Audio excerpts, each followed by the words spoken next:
Wedding photographers of Reddit, what was your "they're not gonna last long" moment? When the groom told the bride she couldn't have cake because she was overweight. Lasted a year. He gained weight. Tears of joy. When the groom looked at her like she was the love of his life. And she treated the day like her prom and ignored him. I think they lasted 6 months. When I worked as a wedding planner for a hotel chain, the groom had found out his bride was having an affair with her brother's best mate. The bride's mother knew about it, but insisted on the wedding and paid a fortune. The groom wasn't drinking much and at the speeches, stood up and revealed he knew and said he was getting an annulment. He then took his best man on his honeymoon. The honeymoon the bride's parents had paid for. Asked the groom in a recorded interview why he asked her to marry him, and he said, "The pressure to get married." They lasted less than 2 months. Hadn't even finished the video and they were over. At the rehearsal dinner, every toast to the bride was some euphemistic variation of, "I'm so glad you finally found someone to put up with your bullshit." They barely made it to the 6-month mark. Oh man. I was a wedding photographer for about 5 years. I get being awkward on camera and not wanting to do any public PDA. I'm very awkward myself. But when prompting couples for fun poses like whispering obscenities in each other's ear for a laughing shot, nuzzling close together, etc., most couples eventually let their guard down and enjoyed holding each other. It was so sweet. A few times though, I had couples that visibly didn't want to be near each other at all. Once the shot was done, they went back to standing a foot apart. They would complain about each other and make fun of each other in front of me. It always left me with a bad feeling in my gut, and most of the time the marriage didn't last long.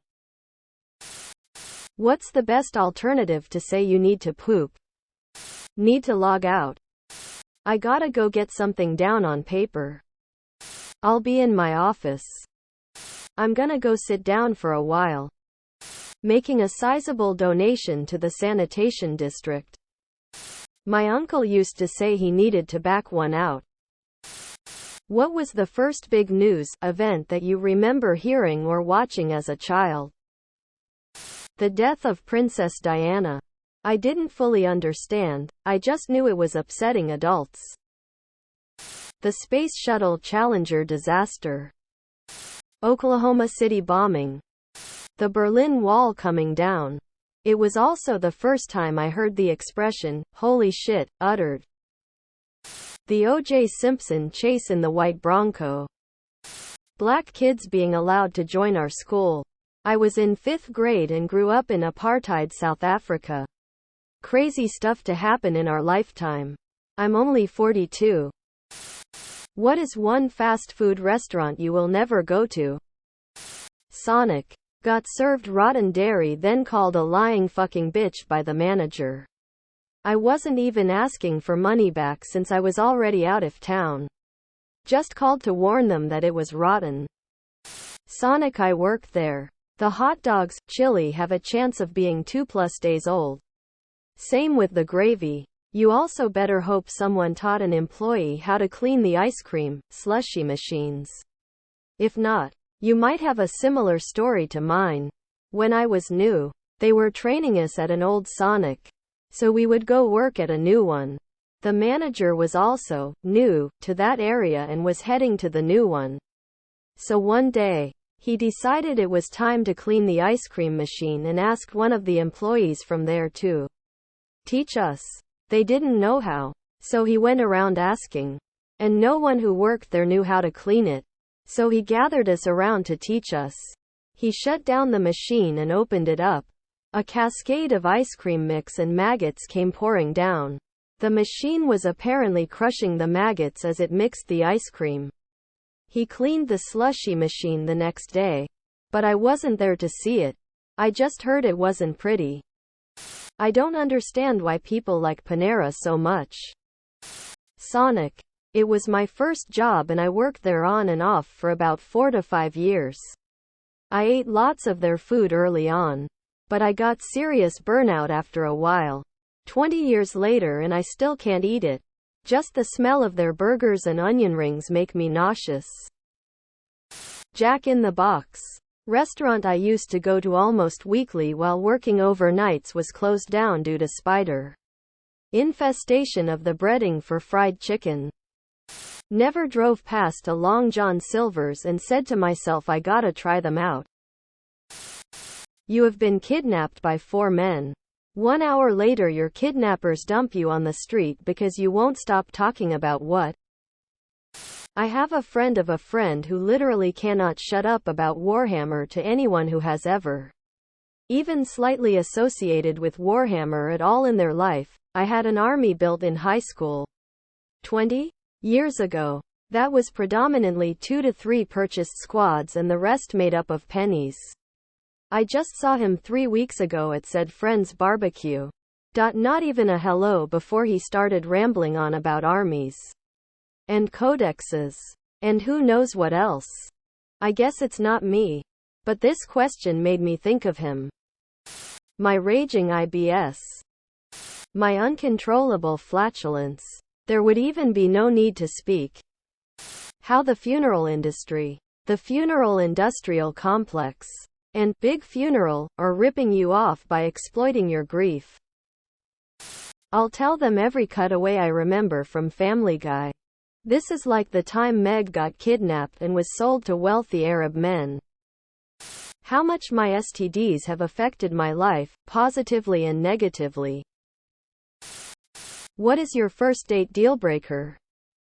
When they try to dominate the conversation and make everything about themselves while cutting you off.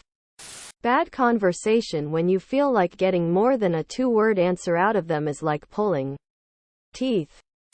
Constantly one-upping. Playing on their phone. She brings her 3 kids that she failed to tell me about. Bad hygiene. What's the worst scandal in sports history? Spanish Paralympic basketball team in 2000 was eventually found to have no disabled players. Fucking Panama Lewis. Why haven't I seen his name here yet? One of the scummiest scumbags in boxing. In an era dominated by scumbags. Here is his worst story. Billy Collins was a boxer that showed incredible promise. An up-and-comer to boxing and was clearly on track to being pro. He was 14-0 when he had a match against Luis Resto, a lesser-known boxer that was not on Collins' level. It was clear to everyone that Collins was going to win. Enter Panama Lewis.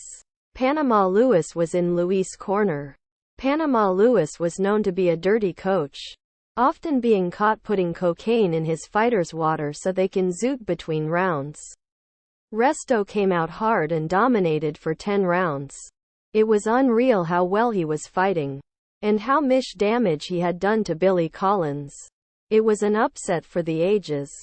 After the fight, Billy Collins Sr. comes over to Resto and offers a congratulatory handshake. In that moment he knew something was wrong and immediately alerted the ref.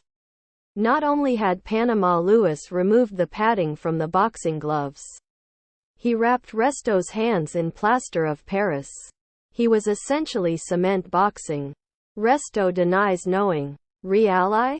But it is clear that Panama Lewis was behind it. It left Collins permanently damaged and took him out of the sport.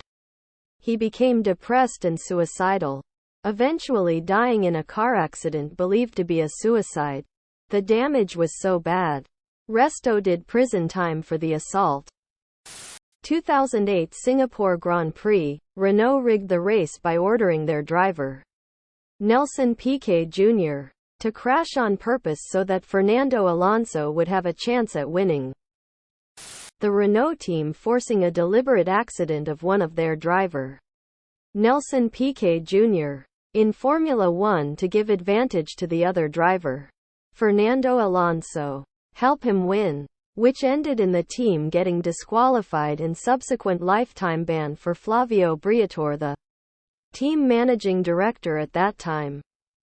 Probably the FIFA corruption scandal where several high-ranking officials from association were arrested and charged with corruption. bribery, and money laundering. Sort of, all of, FIFA. Subscribe, my brothers.